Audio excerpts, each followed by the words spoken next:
Assalamualaikum subscribers, kembali lagi di channel Muzam Official. Baik teman-teman, nah di video kali ini seperti judul yang teman-teman lihat, kita akan bahas atau sharing sedikit mengenai kapan BLT tahap 2 cair. Ya, pantengin terus video ini. Tapi sebelum itu, bagi teman-teman yang baru pertama kali mampir di channel ini, jangan lupa klik subscribe, like, dan share ke teman-teman kalian. Mungkin saja teman-teman kalian butuh informasi ini. Sebelum kita mulai sesinya, intro dulu.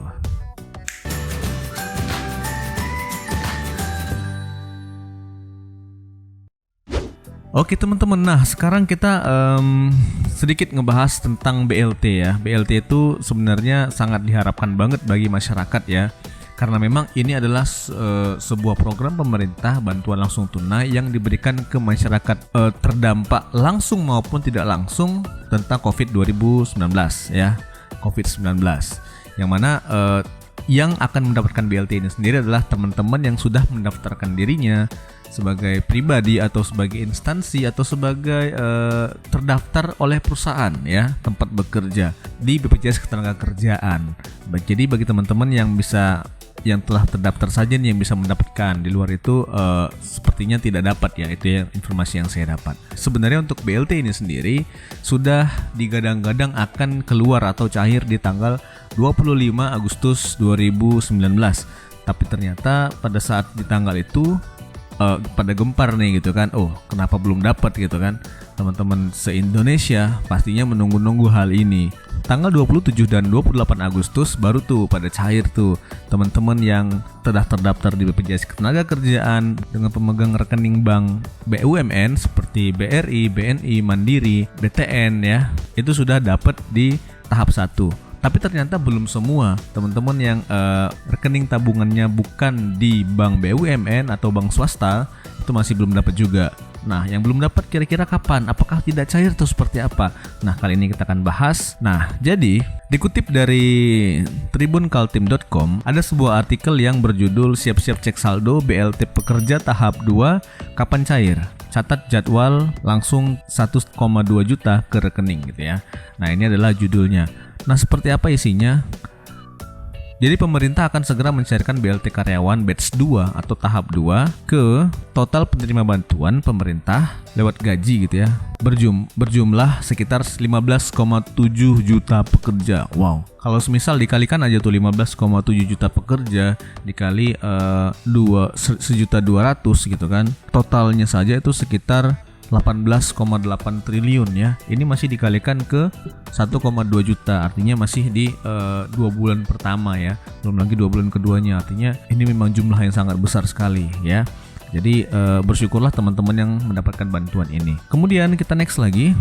Sementara dalam pencairan di tahap awal baru menyasar 2,5 pekerja ya. Dari tadi totalnya itu 15,7 juta, baru cair untuk 2,5 juta saja gitu kan. IDA menargetkan dapat menyalurkan bantuan subsidi gaji tahap pertama kepada total 15,7 juta pekerja selambat-lambatnya akhir September ya 2020. Nah, ini catat nih untuk periodenya ya, akhir September selambat-lambatnya. Ini dilaksanakan melalui bank penyalur yang terhimpun dalam Himbara atau bank BUMN dan akan ditransfer langsung ke masing-masing rekening pekerja. Ya, kata IDA dalam keterangannya seperti dikutip di Antara. Syarat lengkap bagi pekerja yang berhak memperoleh subsidi sebesar 600.000 per bulan itu diatur sudah di peraturan Menaker ya atau Permenaker nomor 14 tahun 2020 tentang pedoman memberikan bantuan pemerintah berupa subsidi gaji upah bagi pekerja dan buruh. Nah, untuk syarat-syaratnya sendiri itu adalah gajinya itu harus di bawah 5 juta per bulan.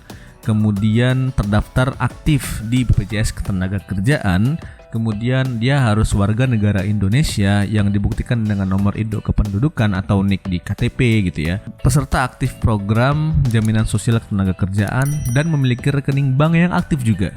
Ya, kalau nggak aktif gimana cara transfernya ya. Sebagai informasi, selain pencairannya yang memang dilakukan dalam beberapa tahap, ada beberapa penyebab subsidi gaji sebesar 600.000 belum cair ya. Kenapa? Penyebab belum cairnya bantuan subsidi antara lain data rekening pekerja belum diserahkan perusahaan pemberi pekerja ke BP Jamsostek Kemudian data masih proses validasi di BP Jam Sostek dan kementerian. Jadi masih validasi data-data ya teman-teman. Makanya pemerintah hanya baru action untuk sekitar 2 jutaan pekerja saja.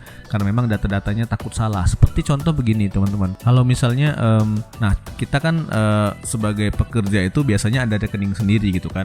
Nah tapi ada juga beberapa pekerja itu yang memang nomor rekeningnya itu atau bank atau cara gajiannya itu adalah melalui nomor rekening mandornya misalnya atau supervisornya. Maka kan kalau misalnya seperti itu terdata supervisor memiliki gaji 5 juta ke atas misalnya, atau mandor gajinya itu 5 juta ke atas, harusnya nggak dapet. Nah tapi harusnya kan dapet nih pekerja-pekerja si mandornya ini tadi gitu kan. Nah jadi itu tadi yang mungkin pemerintah juga tidak ingin terlalu gegabah atau terburu-buru untuk mengambil keputusan.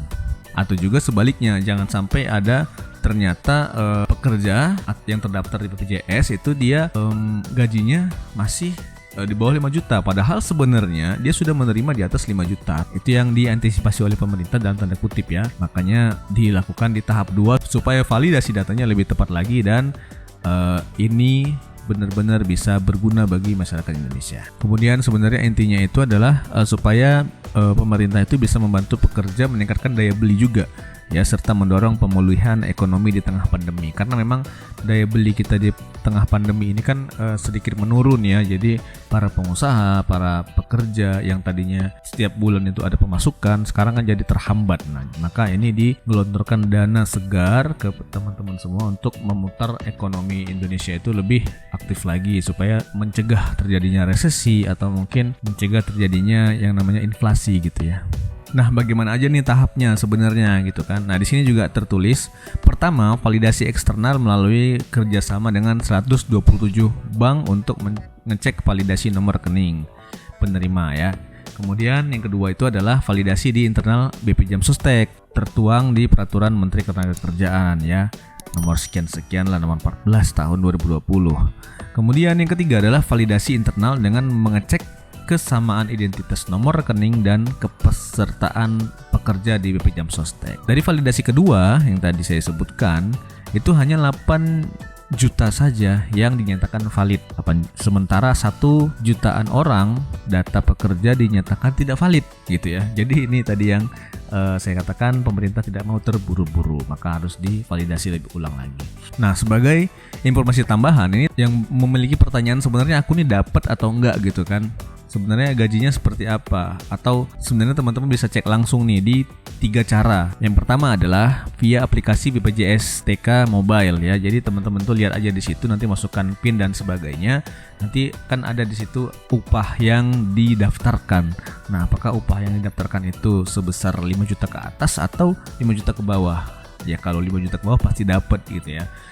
Kemudian bisa juga via website, itu sama, nanti teman-teman tinggal masukin aja data-data yang perlu di situ dan lihat sama ya.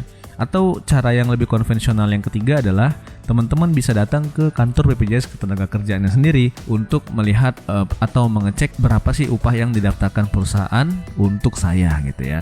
Jadi itu tadi sedikit informasi yang mungkin bisa saya sharing ke teman-teman mengenai banyaknya orang yang bertanya-tanya tentang BLT kapan cair. Tadi sudah disebutkan akhir September adalah yang paling lama ya. Jadi sebenarnya kita juga tidak bisa memastikan di tanggal berapanya, tapi biasanya kan orang itu gajian di akhir-akhir bulan gitu ya. Semoga aja ini cepat cair dan kita semua, teman-teman semua bisa mendapatkan apa yang teman-teman harapkan, dan yang pastinya bisa dipergunakan sebaik mungkin, bukan hanya untuk foya-foya gitu ya, untuk kebutuhan sehari-hari, dan fungsinya adalah untuk meningkatkan perekonomian Indonesia ke yang lebih baik lagi. Oke, itu saja mungkin di video kali ini. Jika teman-teman ada pertanyaan, boleh tulis langsung di kolom komentar. Jika teman-teman ada request hal apa lagi yang harus di-sharing di channel Muzam Official ini, atau mungkin video apa yang harus di-reaction, boleh tulis di kolom komentar juga. Sekian aja mungkin dari saya. Jangan lupa subscribe, like, dan share ke teman-teman kalian. Mungkin aja dia butuh informasi ini. Oke, sampai ketemu di video-video selanjutnya. Thank you subscribers. Assalamualaikum.